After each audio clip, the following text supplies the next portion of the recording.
Hi, this is Ray Giles for the College of Westchester. We're going to explore Microsoft Excel 2010 and learn how to build a simple general journal. Now, this project, when we're done, we will have a general journal much like what you're seeing in your accounting workbook, WP page 203. The tools that we're going to need to build this spreadsheet are borders, possibly shading, and the fill series. So what are the steps involved in entering information on the general journal? Well, on the first page you see here the title. What we're going to do is go to cell A1 and type the title for our application.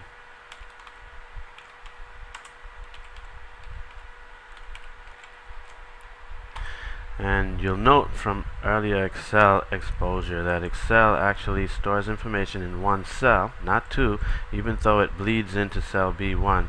What you're looking at are the cell sizes. You can easily resize your cell, but what we'll do is we'll wait for now and continue to enter data, and then we'll explore formatting techniques. So let's get started entering the data.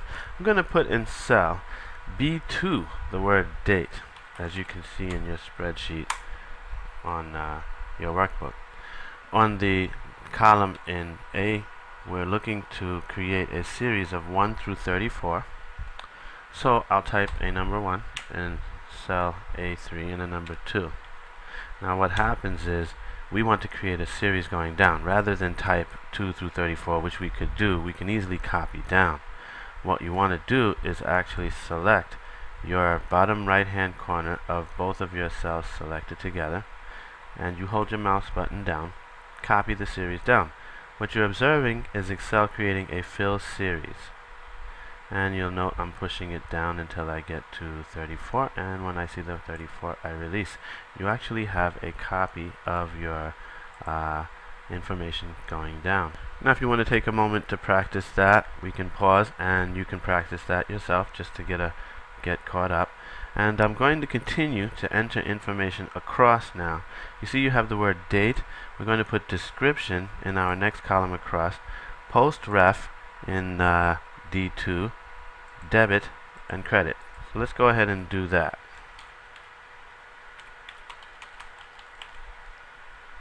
I'm using the left arrow on my keyboard to just tab across.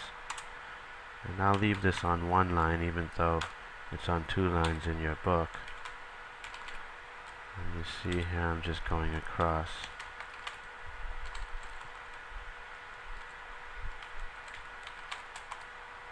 Okay. Now Excel has different ways to format cells. Formatting, as you can see here, a description is cut off. What I can do to format it, much like the book description, is to go between my columns. You'll notice my mouse in between the columns C and D. If I hold the mouse button down, you can also see the amount of width and pixels.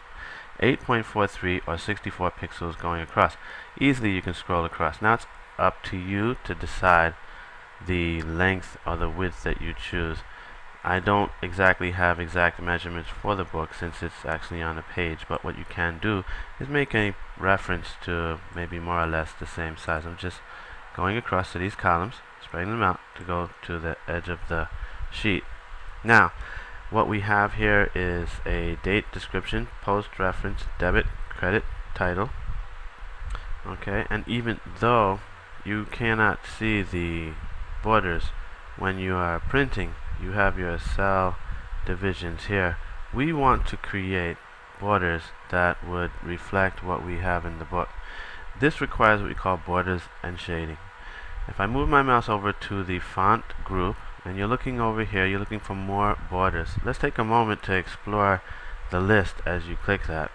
Notice you're clicking on the down arrow and not in the center. That will give you actually a command to issue to create a border. But if you're on the arrow, you're able to get a drop down list.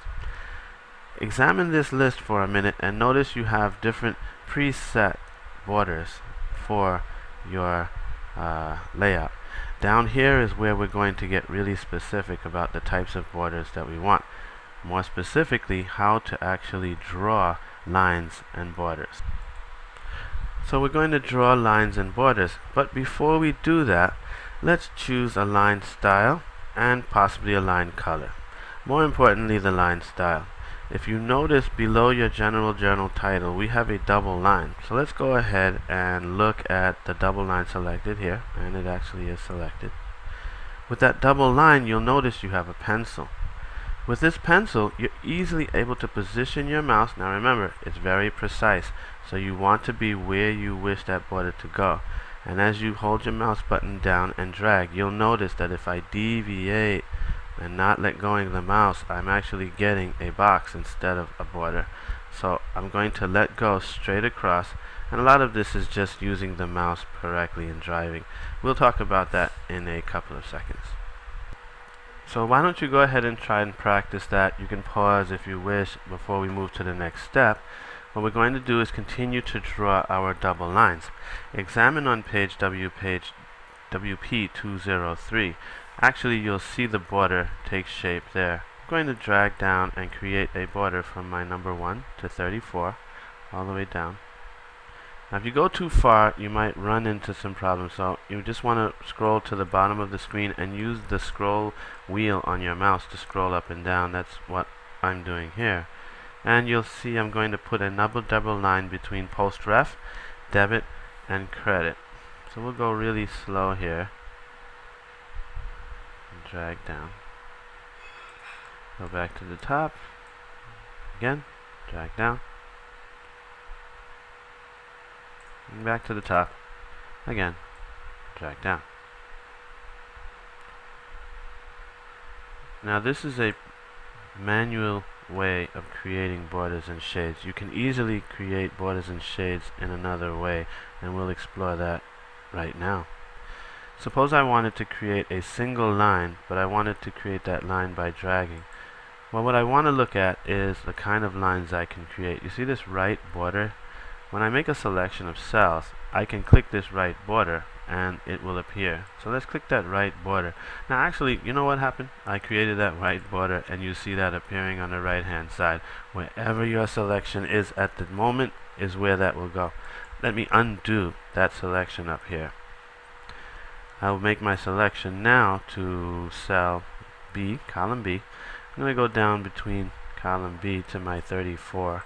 Actually, it's row 36, and I'll create my right border by making a click, since that was preset by dropping down this menu and clicking right border. Do it again, and it actually creates the right border. Notice the right border is a double line.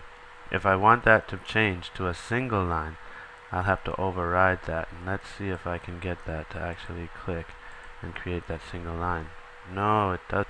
So you know what we can do is we can go back to our line style, change the line style to a single line, and draw that single line like so. So there's many ways for us to work with borders and shades. As you can see, I'm trying to just emulate what we have here in your textbook. Again, one more single line going down. And there we have a reasonable facsimile of what we have for the comprehensive problem in WP 2003. There are other techniques for shaping your document. For instance, the general journal is centered, merged and centered, so to speak. Let me connect to the merge and center. Going back to bottom shades, I'm going to actually create a shade here. If I can get out of this borders and shading. Hitting the escape key on your keyboard will allow you to get out of that pencil if you ever need to do something else. I'm going to make a merge and center of our general journal. You'll notice I made a selection in the center of our cells. By clicking the merge and center button, which actually should appear in this menu. Since you're using a smaller screen, you'll notice the merge and center is in the alignment group at the top right hand corner. You'll notice that next to your cell alignments, and I'll click that. You'll notice general journal is now centered. I'll bold it out. We need to create a semi border for the top of the general journal. Now, merging and centering allows you to select many cells together. You'll notice that's one cell now, With one click, I'm able to select that entire range. Naturally, I'll go back to my line style and be sure that I have the correct line, which will be this, and I'll create that border. Again, with the pencil, I can drag and draw that general journal border. Hitting escape takes me out of the general journal. So what do we have here? We actually have a general journal now with lines. Now, what we do not have are our individual lines going across. This can be achieved if you wish to enter data and have your borders going through, so each row gets an actual line. We'll do that now by making a selection of our cell range and clicking our bottom border. Now if I click all borders, what are we going to look for? We will see everything turn into a single border going across. This changes our layout for those double rows. I'm going to undo that and see if I can give it a bottom border for our cells. I don't think I see it. So you actually have the option of either keeping it with these double lines or creating your line rows that go across in another way. Or you can drag and draw your borders going across. Okay, so that's it for today. If you have any questions, you can get in contact with us and we'll take it to the next step for the rest of the class.